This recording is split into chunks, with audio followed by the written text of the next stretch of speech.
බිම ගැන කියද්දි ඇයි ඇස් දෙකට තාමත් කඳුළු එන්නේ? කඳුළු වුණා. එමයි මේ අපේ තියෙන අපේ අර තියෙන හැංගීමට තමයි අයියා අපිට ඇඬෙන්නේ. මම මේ LMG අවියට ඇවිල්ලා අවියේ ගෝලයක් කියන්නේ බඩිය හැටියට මම හිටියා කෝපල් කෙනෙක්ගේ. කෝපල්ට පපුවට වෙඩි වැදුණා.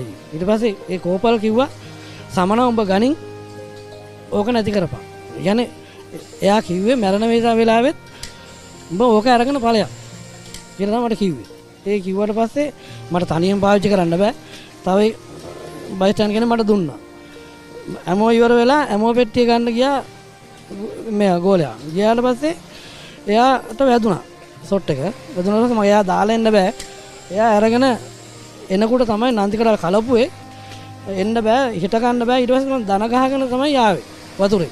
බොඩි එකක් අරගෙන වෙපන් තුනකුත් අරගෙන දන ගහගෙන එද්දි තමයි මට ස්නයිපර් ෂොට් එකක් ඔලුවට වැදුනේ. ඊට පස්සේ මම ඒත් මගේ අතින් බොඩි එක අතාරුන්නේ නැහැ. ඊට පස්සේ මං ගන්න තව දෙන්නෙක් ආවා. ඒ දෙන්න ඇවිල්ලා මේ මං කිව්වා මට යන්න පුළුවන් කියලා. මං ඒත් හිටගෙන මීටර 50ක් ආවා පස්සට.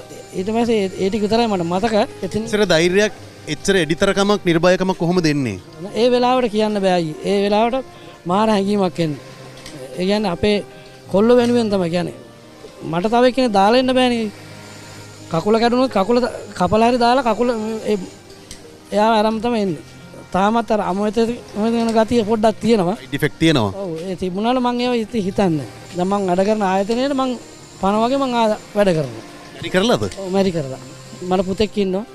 මේ වයිෆ් ගෙදර ඉන්නේ පුතා බලාගෙන.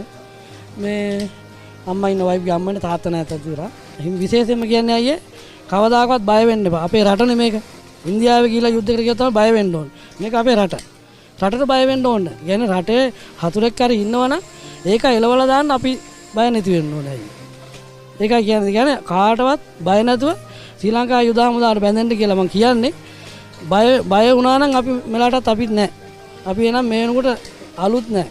බය වෙන්න එපා කියලා තමයි බය වෙලා වැඩක් කරන්න බෑ අපිට. කොල්ලෝ කෙල්ල වුණාම බය වෙන්න හොඳ නැහැ.